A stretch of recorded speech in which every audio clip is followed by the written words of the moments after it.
we're getting out of here. Bye. Look at this beautiful view to the right side.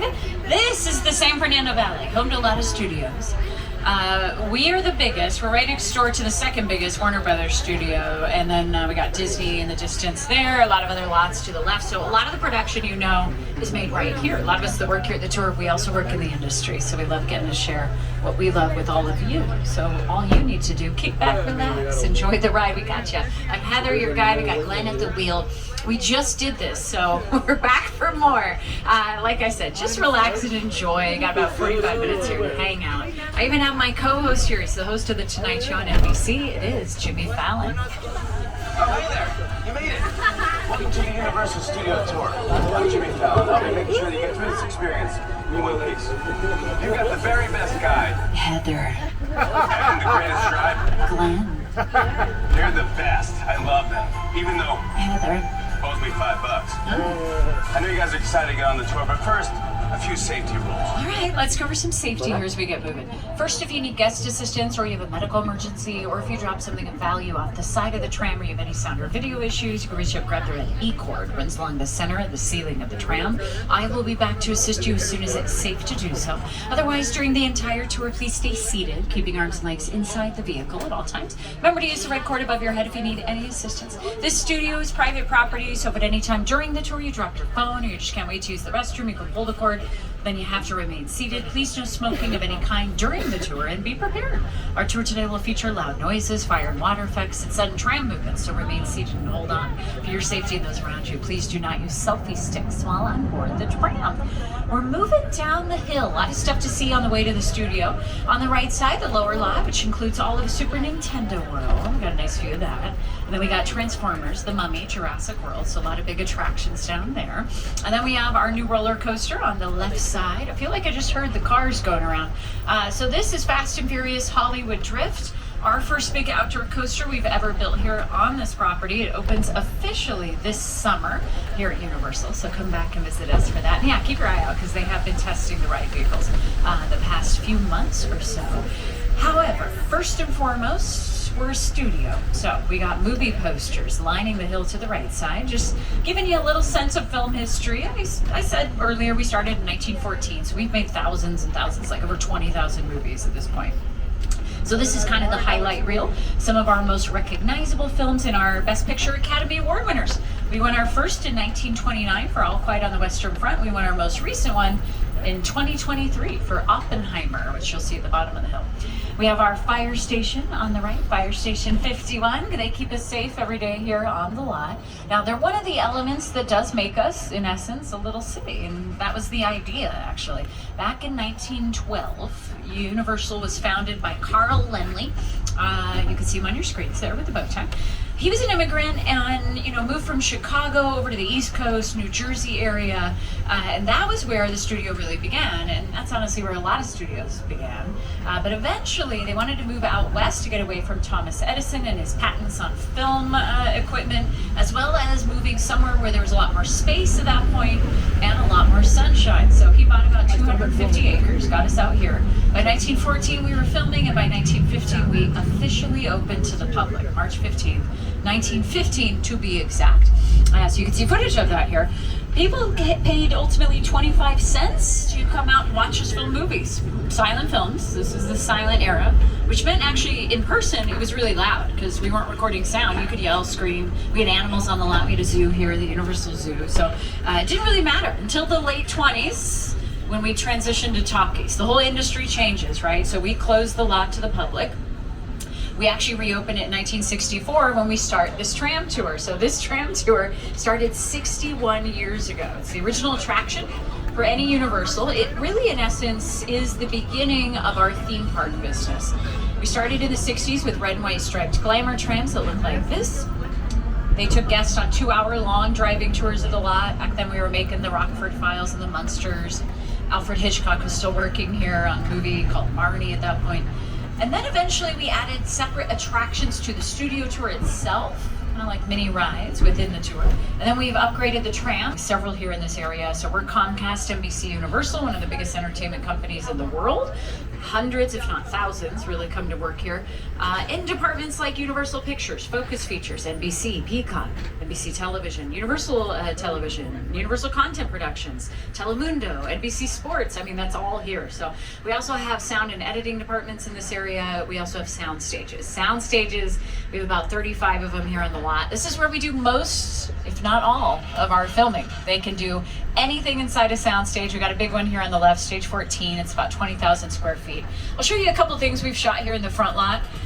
Some of the stages go back to the late 20s when we built them, as soon as we moved into the sound era. And we've been making movies in these stages ever since. And yes, all these scenes shot in the same stage, which was stage 12 here on the lot. We can build multi-story sets, caves. We can film with water if we need to. We have a stage equipped with advanced LED screens, somewhat like The Volume, if you've ever heard of that. We have one here like that where you can do all sorts of advanced visual effects and digital filming as well. So you can do anything inside these stages. Typically what we're doing is television. So we are NBC Universal. That goes back 100 years. NBC started in 1926 as a radio broadcast and then eventually became a TV broadcast network. We've been broadcasting some of the biggest shows of all time ever since. Things like Saturday Night Live and The Today Show and The Tonight Show and Law and Order, Friends and Seinfeld, The Office, a lot of great comedies, all the shows you see on your screens. In fact, all the stages on our right were built in the 50s for television. That is when television was becoming a big deal. We started making shows like Leave It to Beaver and The Munsters here, and things like The Incredible Hulk and Knight Rider were filmed over here. Also shows like The Jeffersons and Who's the Boss and Facts of Life. This is where we've been working on Hacks. Their 5th and final season is out on HBO Max in just a few weeks. We make that show, even though it streams on HBO Max. We also make a show here called Ted. You can see Ted on our left. Here's Ted. Ted's 2 seasons are out in Peacock. That's all filmed here on the lot. We create 90s Boston for it because it's a prequel to the films. And it's great. Highly recommend it. Very funny. Seth MacFarlane, of course, creates that with us. His team at Fuzzy Door Productions work on that show. Now, we work with a lot of big creative teams that have offices here. For example, Illumination. They have a satellite office here. They have a big movie in theaters right now, the Super Mario Galaxy movie. They also do all our Minions films.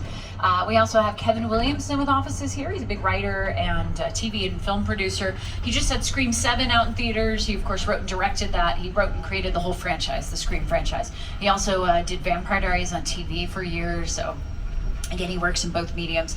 We have Mark Platt Productions back here. They produce Wicked for Good. They also produce the original Wicked Broadway show, which is why there's a Wicked ball outside their office. They also have done movies like Legally Blonde and La La Land. They have a huge roster. Malcolm D. Lee's Blackmail Productions have offices here. He did Girls Trip, one of my favorites years ago. He's right next door to Alfred Hitchcock's old office, 5195. That's why Hitchcock's profile is beside that door. That was his office for years when he was here doing Alfred Hitchcock Presents, as well as a lot of his movies. Psycho and The Birds were filmed here. Marnie, Torn Curtain as well. TV producers Justin Spitzer and Eric Legend have offices here. They did Superstore here on the lot for 6 years, and now they do a show for us that films to our left called St. Dennis Medical. Welcome to St. Dennis Medical Center. St. Dennis Regional Medical! I have access to some really good stuff, and I will hook you up. No, man! That was a test! We're like the Avengers, you know? We're not supposed to have favorite patients, but we do. I almost don't want them to get better. Pale, kind of blotchy. It's the other one. Oh my God, that's much worse. Wow. It's really funny. It is coming back for a 3rd season, so their sets are still up, and they will be using them here in a month or 2, and they all come back for filming. Their hospital sets are inside the stages next to us, but sometimes they have to do outdoor scenes, so they just move right across the street to our back lot. That's where we're going for the rest of the tour, honestly. The first part of the back lot we're going to see is this part. I love it. It's the Metropolitan set. It's 4 acres of city streets, back alleyways, central parks, buildings that are hotels, restaurants, shop fronts. You can do anything here. It can play any part of the city. You can rent out just a little bit of it or the whole thing if you need it.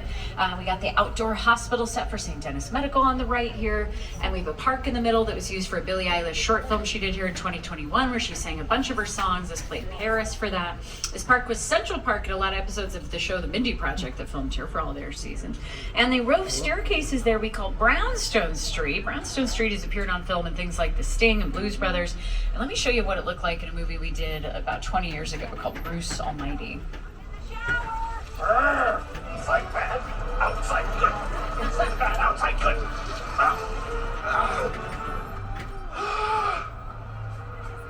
Oh, you're done now. Great. Beautiful. So we're heading into a beautiful small town set that we have here that is by far the most recognizable area on our back lot because this all played Hill Valley in Back to the Future.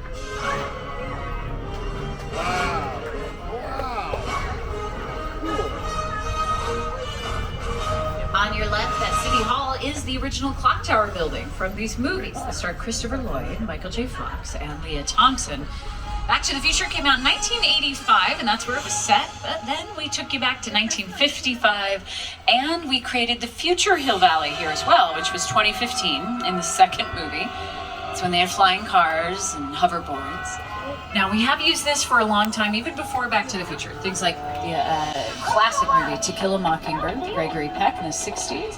This was also used for a movie called Gremlins. It was Kingston Falls and Gremlins. It was used in CBS's Ghost Whisperer for years as Grandview. It was used in Desperate Housewives on ABC as Downtown Fairview. There you go. You can see how we changed it for the second Back to the Future, creating a bit of a lake in the middle that they hoverboarded over. So you can change every detail here. This is 90s Boston for our show Ted. In fact, the second season they did a whole episode set in a Dunkin' Donuts that was built here in the corner. So you could change all the shop fronts to be VHS rental stores or record shops or more modern cell phone stores if you need to. This is New York Street, our beautiful downtown street. It's the longest street we have on the lot. So if you look up and down, you really could do this nice tracking shot, following your main character as they chase after a criminal, or you're going to do a big stunt sequence here, and that's oftentimes what we see. 2007's Transformers literally destroyed a lot of this area because they blew up some of the buildings and had cars they were flinging into buildings. They're mostly made out of wood though, and the brick is plastic and the stone is plaster, so you can destroy them if you need to. The Purge Anarchy and the Forever Purge did a lot of scenes out here. Also Marvel's Amazing Spider-Man, and they turned this into the 1940s for Captain America, the First Avenger. He chases after a Hydra agent, a little chase scene, and that was done here on New York Street, which has its name because it often plays the Big Apple on camera. Hey everyone, welcome to New York! I got my start right here in New York on Saturday Night Live. This is actually my old neighborhood. Once got mugged over there by an old woman. Tough lady. This is my favorite hot dog guy. Hey, buddy, how's it going? Remember me? No. Just like old times. Gotta love New York City. Hey, I'm walking here. Hey, it's cool, guys. I was just walking there. So it's not exactly New York, but a lot of times when you see New York in the movies, it was shot right here on the Universal Metro sets. If you can make it here, you can make it anywhere. Even if you make it here on the Universal lot. Spider-Man actually does have a history here. Sony's Spider-Man, Spider-Man 2 with Tobey Maguire. They did a lot of shots here as well. And the upcoming Spider Noir with Nicolas Cage is going to be on Amazon Prime May 27th, I believe is its drop date. That filmed here as well. So this all played in 1930s, which was very cool. When we change time period here, it's awesome. We bring out, so for Spider Noir, they had cars from the 30s out here. Everyone was in these amazing looking costumes. We can put up light poles that look like gas lamps, hitching posts. We can bring out horses, cover the streets in dirt. So we can do all sorts of things to change the time period. Obviously for Ted, we're only going back about 35 years or so. So we'll do things like changing the cars on the street and the shop fronts and stuff like that. But we can also change the language, making it any country that we want. So the idea here is versatility. We want to be able to change it from production to production. The square metal panels in the sidewalks house outlets. We can plug in light poles and traffic signals. Notice that there's no traffic lines, parking spots written on the roads because we want that blank for whatever production moves in. They can put that down and they have to clean it up when they're done. We're gonna leave the metro sets behind for a moment, head up the hill, little detour, right past our collapsing bridge, a runaway train up here on the right. These are old tour attractions that we used to do. They have retired now, so they sit at the entrance to this cave that we're headed to. We are about to get you back to Skull Island from the 2005 movie, King Kong. It's the original King Kong that made me want to direct movies. I saw that movie on TV when I was about 8 or 9 years old, and I wanted to become a filmmaker. I like like films that just take you away from your real life and sweep you up an adventure. And to me, Kong literally does that. I mean, you're on board the ship, you're sailing to a lost island, you're encountering monsters and creatures from, prehistoric times. So I was thrilled when Universal invited me back to Skull Island. And it's great to have you along for the ride. All right, we're moving right in. Stay seated for all of this. Please hold on to all loose items. We are going to throw you around a lot in here. We're about to put you in the middle of a scene. I call it a bit of a cut scene from the movie King Kong. Once again, remain seated and hold on as we take you back. You folk. Nobody's lived here for hundreds of years. 100 from away.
King Kong has quite the history with the studio tour. We first had a King Kong attraction here on the tour in 1986. Now, if you rode the tour a while ago, you might remember the old version, the mechanical King Kong we had. He was in the Metro sets. We go inside, he'd shake the tram around, he smelled like bananas. He was a lot of fun. He was a little more based on the 70s movie of King Kong. And then this one joined us in 2010. Weta, Fox, the company that made the movie, made this as well, and they're brilliant. They do some of the best visual effects in the world. They've won their 8th Academy Award just 2 weeks ago for Avatar: Fire and Ash. They did great work on the 5th season of Stranger Things. They do Eagly and Peacemaker, and of course big movies like Lord of the Rings, every Marvel film they work on. So we love having them as partners on that attraction. Now, visual effects or computer-generated imagery, those are key tools in movie making. We use them to create incredible environments, but also bring incredible creatures to life on camera.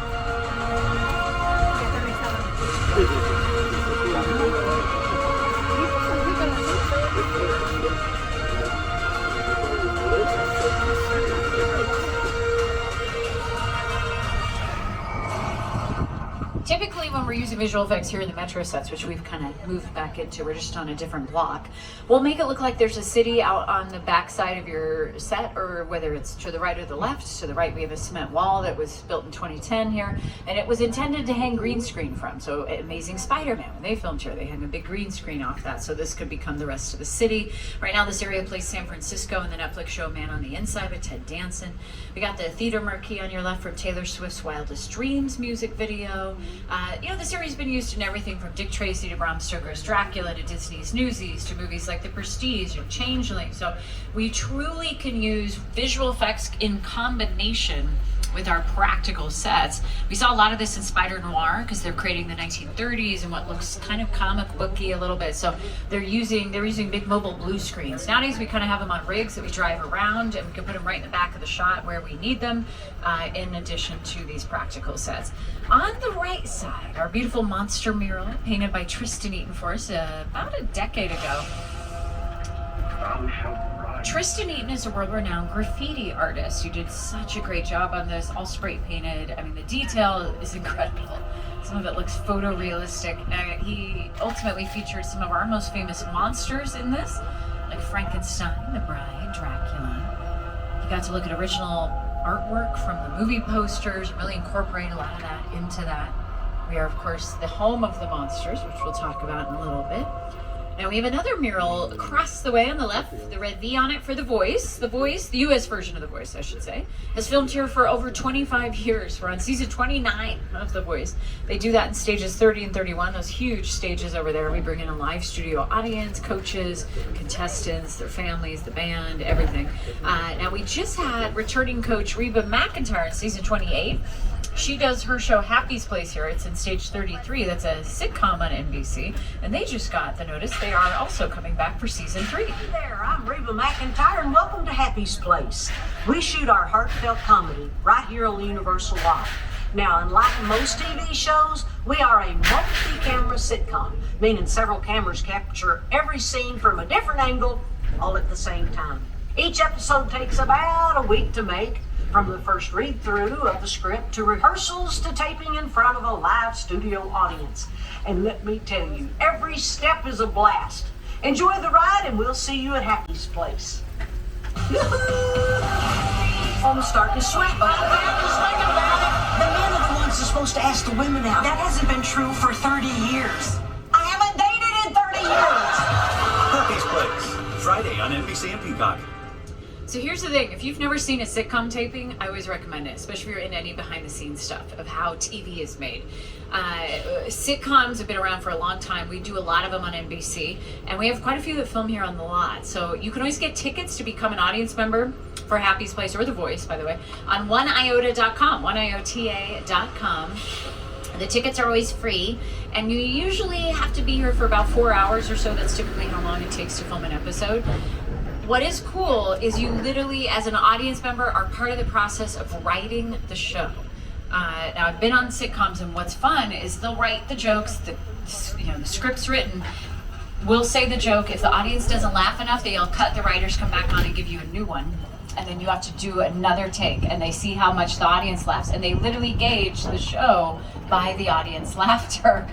So it is a really kind of fun part of the process, and you just get to see all the cameras and the set and everyone right there in front of you. So I always recommend going to a sitcom taping. oneiota.com is that website to go to get tickets for shows like Happy's Place. Right now, however, we're changing location, taking you right down by the water in a small New England coastal town called Amity Island. Amity is a perfect vacation spot. They do have a little bit of a shark problem, so we do have to be careful here. Uh-oh. Okay. Oh yeah, we got a diver out there today. Hopefully he sees what's happening. Oh, it's George. George is one of our best divers. I'm sure he knows what to do in this type of situation.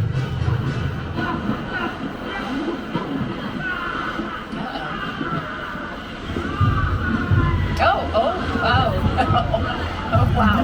Okay. Okay. Yeah, it's okay. We're just gonna pull forward.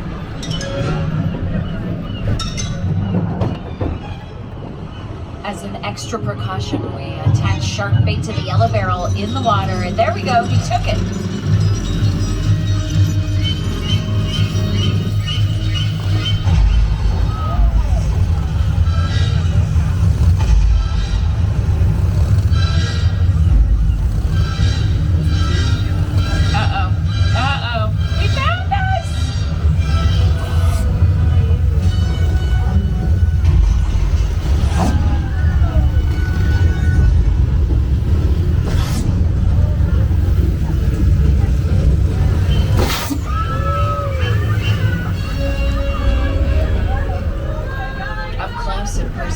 Our resident mechanical shark.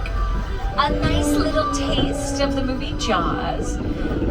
Jaws came out in theaters a little over 50 years ago. It came out June of 1975. This movie is considered by a lot of people to be one of the best movies ever made, and I do tend to agree with that. It is truly one of the best thrillers. It just perfected this suspense of what's scarier sometimes what you don't see. You don't see the shark through most of the movie until the end. Part of that was also because the mechanical shark broke during filming. So they filmed out in the Atlantic, in the ocean. It was all on location. None of it was done on a lot. It was not done here in LA. Director Steven Spielberg was pretty much made a household name because of the success of Jaws. This became the biggest hit of all time. Literally the #1 movie for years and years after its release, and it sold every theater out, broke every established record. It inspired us to put it on the tour, which we did, by the way, the next year, 1976. So, gosh, she's about to be 50 years old. April 9th, 1976, we opened Jaws on the studio tour. Right around the corner is lovely old Mexico. This little location was used in the Paramount film Nacho Libre with Jack Black. And we got a little storm moving in. Okay. Little thunder, some lightning. I don't know, seems like clear skies, but we might see a little bit of rain.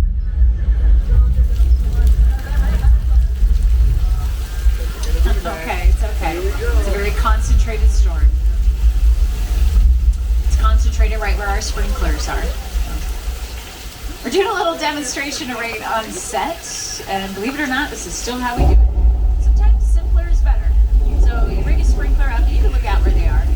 So they're usually on poles and they hang just above camera so that we have the water falling down in front of the frame. It does not need to be everywhere. In fact, we prefer it not to be because we got a lot of equipment, the crew, the video village, the wardrobe racks. We want that to stay dry. Uh-oh, we got our flash flood coming to the party. Watch out.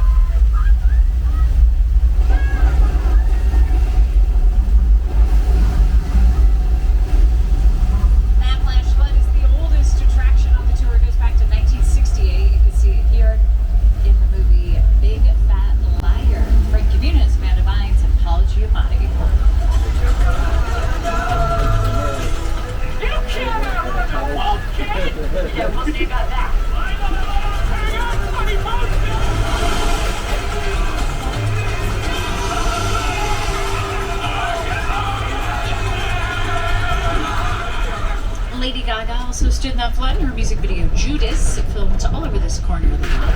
This corner leads into our western set, and this looked incredible in a Sony film called Once Upon a Time in Hollywood with Leo DiCaprio and Brad Pitt. So this was all the set of Lancer, which is the show Leo's character books in the movie. It was beautifully done. They painted everything. It was all 1960s, so they couldn't use any visual effects. It was really beautiful, and it makes sense because this is where we were doing a lot of Western shows back in the 60s. You're just gonna stir things up. Now, obviously, we're doing a bit of work in this area right now, but we still call it 6 points because it goes back to a time when we had 6 different Western roads here that all met in the middle, kind of like a wagon wheel, right where we are.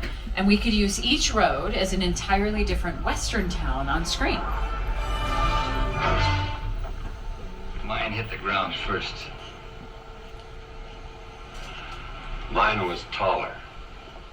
A little cowboy logic there with Kirk Douglas and John Wayne. So this is where we did things like the Virginian wagon train, Winchester 73, My Little Chickadee with Mae West was done here in the 40s. So this used to be a much larger portion of our backlot than it is now, especially during the heyday of the Western. And if you were an actor, 40s, 50s, 60s, You cut your teeth by playing a cowboy on camera. Some people make careers out of it, as you can see.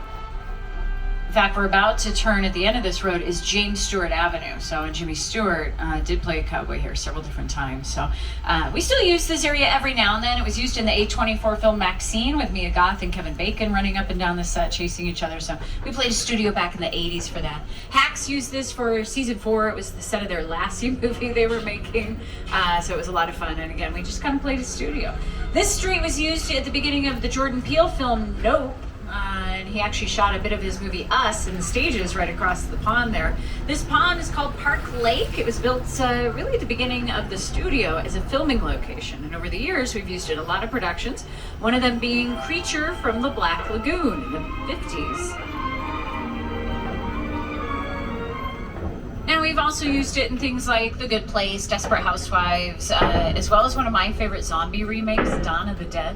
Sarah Polley, Ving Rhames are in that. The very end of the movie was shot out in Park Lake, and it makes sense. This is where we made monster movies for years. In fact, the little village set we're going to turn next to is called Little Europe, and it originally was built in 1922 for 1923's Hunchback of Notre Dame with Lon Chaney.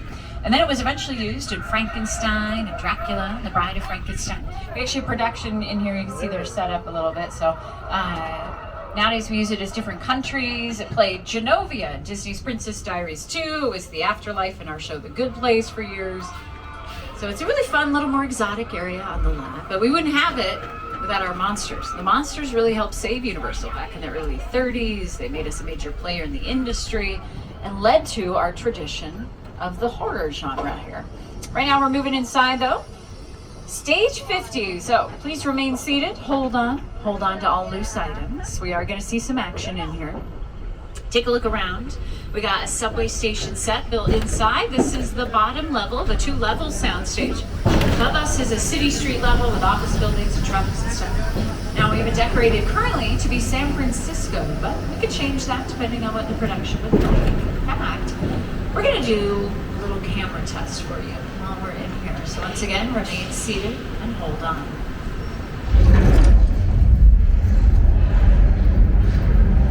Uh-oh. Like a little tremor.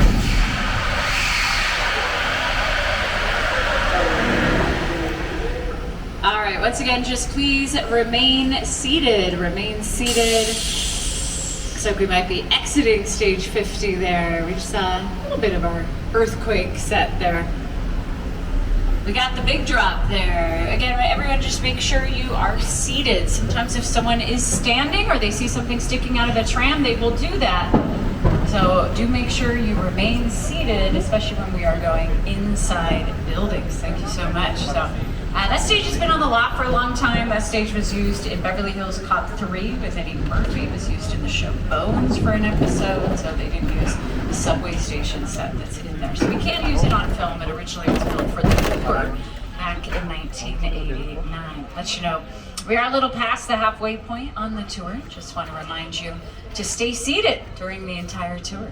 The studio is private property. If you drop your phone or just can't wait to use the restroom, hold the cord. I'll be back to assist you, but please remain seated on the tram. So we're going to turn up the hill onto Steven Spielberg Drive and head past Amity Island one more time. So I'm going to let director Steven Spielberg talk to you a little bit about our Jaws attraction.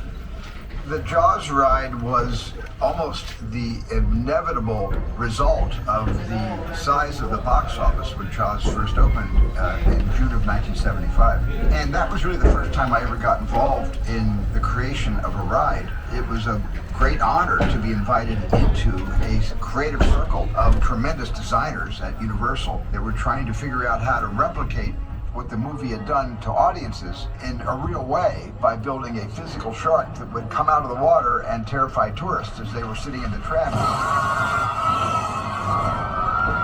And the most amazing thing about the Jaws ride is it is exactly as it was from the time it was first placed on the Universal lot. There have been tweaks, of course, over the years, but it is essentially what the designers and myself all envisioned and created.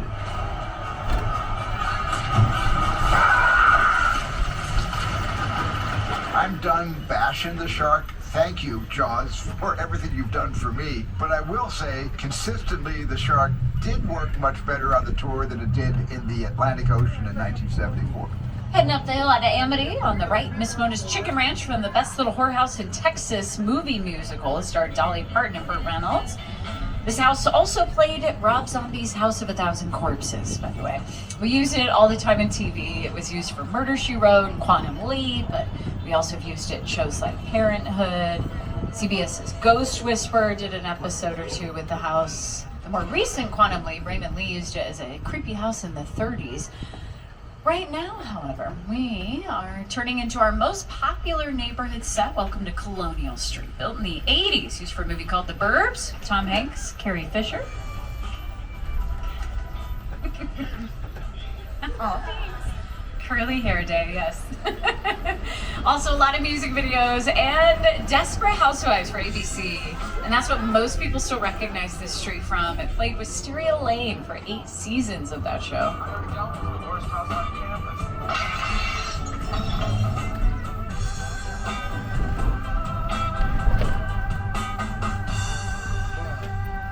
Desperate Housewives was here for 8 years, but this is also back when we did 22 episodes a season. So they filmed here so much. They took over the street. They got to redo a lot of the houses, and none of them are real. No one lives here, so you can take them out. You can add to them. I've seen garages move from the left to the right several times on all these houses. Desperate Housewives burnt a house down that was behind the fence here across the way. They rebuilt a house on the end of the street here. They turned this more into a park. It had a small town set for years out here. It was used in The Sixth Nightmare on Elm Street and Buffy the Vampire Slayer. The houses, again, they're not real. We use them for exterior filming. So the one across the way there, you open the white front door, you hit the back wall. It's a facade, a false front, so it's just a front wall, a couple side walls. The house on the right, if you look through the windows, you can see the back, see the hillside, because there's nothing in it. In fact, there's a tree growing out of what would be the middle of the house, ultimately. So again, we use this for exteriors. Nowadays, we use it for Ted, so it's plays 90s Boston for them. We used it for Never Have I Ever for 4 years on Netflix. Davy, the main character, her house is the yellow one here to your right. Ted uses the White House here with the turquoise door. We paint it light blue for them, so this is what it looks like on screen. And now we use the street in The Burbs. The Burbs starring Keke Palmer is out on Peacock. Check out Colonial Street.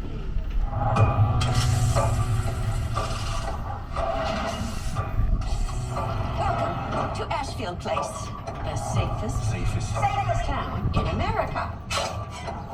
So, what's the deal with that Victorian house? There have been whispers of Murder. Which one of us is the murderer? So are we gonna go in? Do white ladies love salads? Hell yeah, we're going in. It's cute, it's quirky, it's a murder mystery. I've seen all 8 episodes, it's very bingeable. Keke Palmer, Paula Pell in that last scene there. The cast is great. And yes, it is a TV adaptation of the movie The Burbs that came out in the late 80s.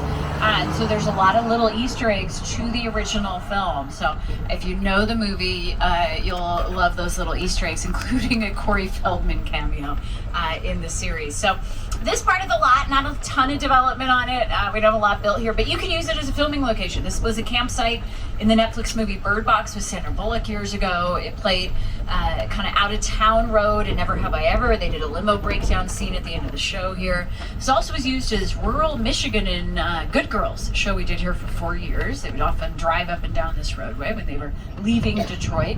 And 911, they did a car crash scene out here in their 2nd season, sending a car over the hill and all these emergency vehicles. So you can utilize a lot of picture cars in this area. Picture cars are basically any vehicle we use on camera.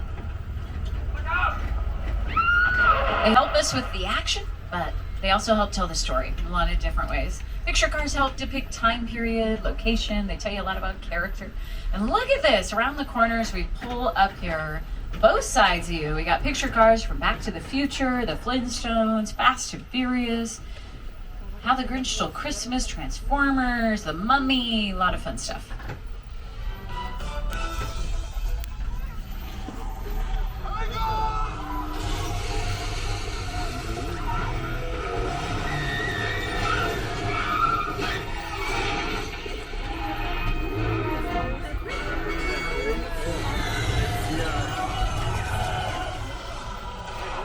Most of these cars are drivable, including the Whomobiles.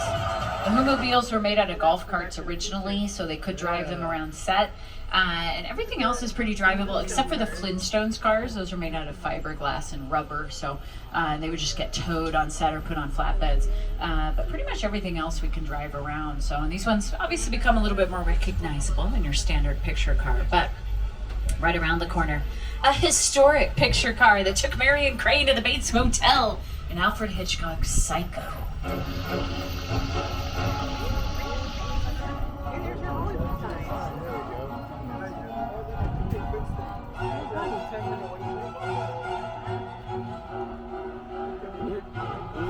We all go a little mad sometimes.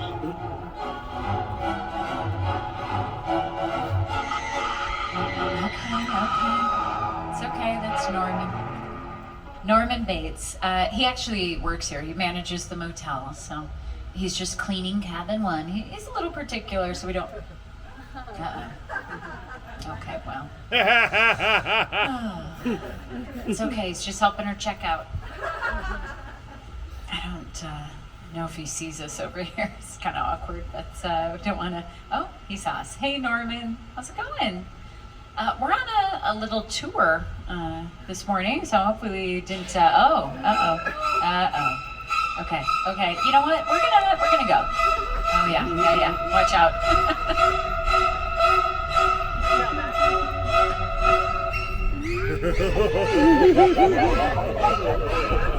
Narrowly escaping Norman Bates, only to head up the hill towards the Psycho house. This house is the original, built for the film in 1959. It's been on the lot ever since. It was used for every exterior shot in Psycho, like this one with Vera Miles. Psycho is considered by many to be maybe Alfred Hitchcock's greatest film, one of the greatest horror films, really kind of bringing about a modern age of horror. Dude, that's great. Anthony Perkins, Janet Leigh starred in that film. Behind Psycho house here we have quite the set. This plane crash set was built in, 2004 for the 2005 Paramount film War of the Worlds. War of the Worlds, directed by Steven Spielberg, starred Tom Cruise, Dakota Fanning, and Justin Chatwin. The airplane crash, like I said, is perfectly set. It's all designed around the vision. Yeah, to sit down and talk about the War of the Worlds. I thought, what if the 747 goes down? Because it's just something you don't see.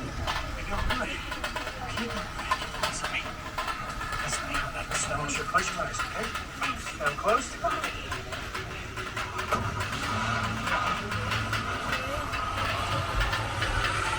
Bobby, get in. Get in.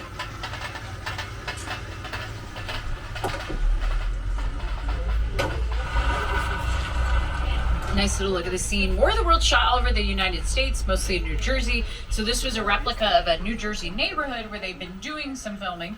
And then they bought the plane from an airport out here in the California desert. They had to truck each piece of the plane here. So that process took about 2 months. Once they got it propped up and ready, they built the neighborhood around it. They filmed here for 2 weeks.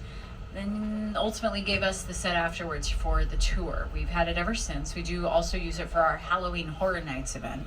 And we do allow filming. It is a rentable film set. You need a plane crash set, you got it. So things like CSI, Anti-Tribeca, Community, America's Next Top Model, they've all shot episodes out here. Music videos, we did an episode of Hacks here more recently. Ariana Grande used this for her short film Brighter Days Ahead that she put out with her latest record. She walks through the plane crash at one point in that. So it has become a really kind of cool addition to the backlot. All practical. You heard from Rick Carter, the production designer there for War of the Worlds. He works with Spielberg all the time on movies like Jurassic Park and has won multiple Academy Awards for his production design. So it is kind of cool to have this as a tribute to really practical production design. That movie, if you haven't seen it, is great and pretty intense. And this scene, it really depended on kind of what the set looked like. So it's been nice to have it on the tour. Now, before it was a plane crash, this was Whoville from Dr. Seuss's How the Grinch Stole Christmas. So You can look up old footage from 1999. That's when we shot How the Grinch Stole Christmas here. And they had built a lot of the outdoor set for Whoville here. And then they also had Site B here from the Lost World Jurassic Park 3. Those were here simultaneously. So that was what was here before the plane crash.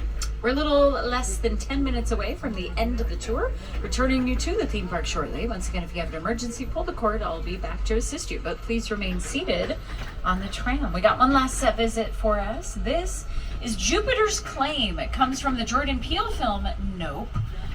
Here to guide us through it, give us a little behind-the-scenes look at the movie, is Academy Award winner Jordan Peele.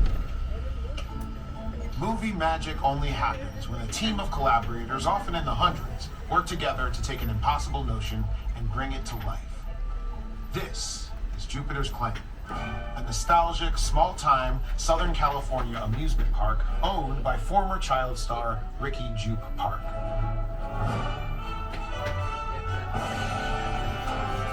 Over there, look into the winking well and have your picture taken just like the kids in that old 90s movie Kid Sheriff. That's what this whole place is loosely based on. Remember that one? No? But a little further down, you can see the brand new Star Lasso experience. Built to showcase an unbelievable new live show. Nothing so live anymore. Anyway, behind this Hollywood fantasy, Gold Rush frontier town, lies a sinister secret.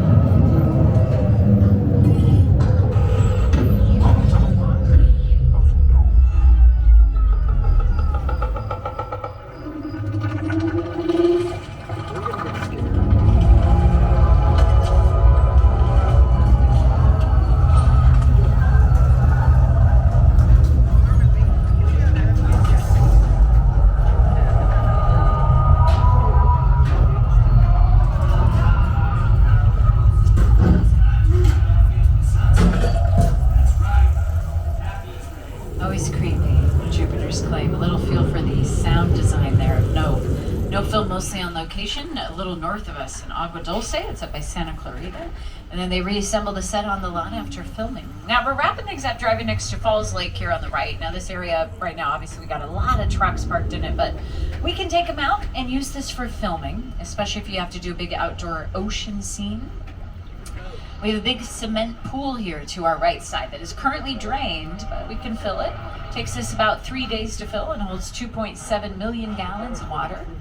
And then we have our big blue wall out there. That freestanding backdrop is typically a blue screen that gets digitally replaced with your clouds and sky, stars, city, whatever you need.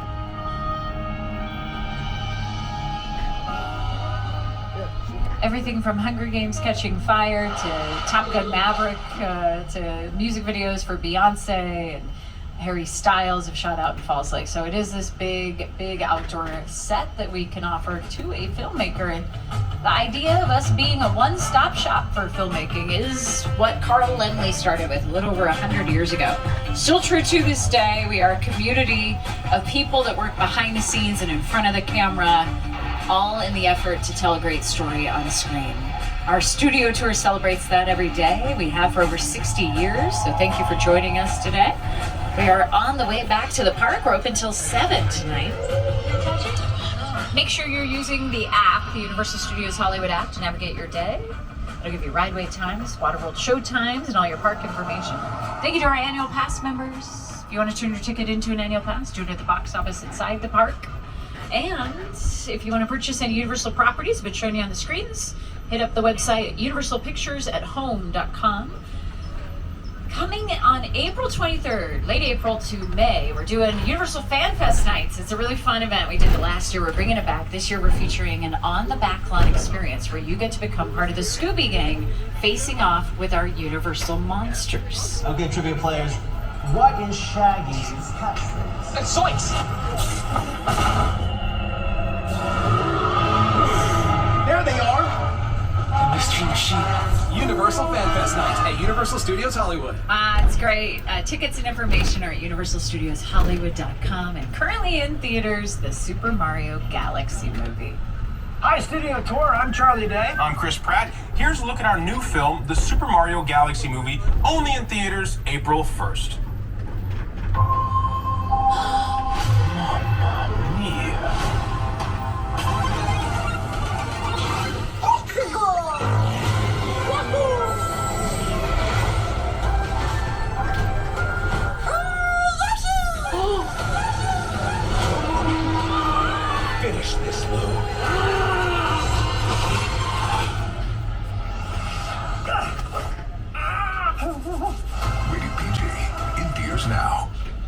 As we roll into the end, please make sure you got everything. You don't want to leave anything on board the tram.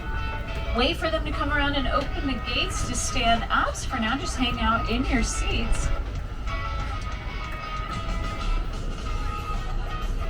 All right, let our STA team know how many are in your party. We are going to hand out something for you right now. So once again, just let them know how many are in your party. We're going to give you a little treat.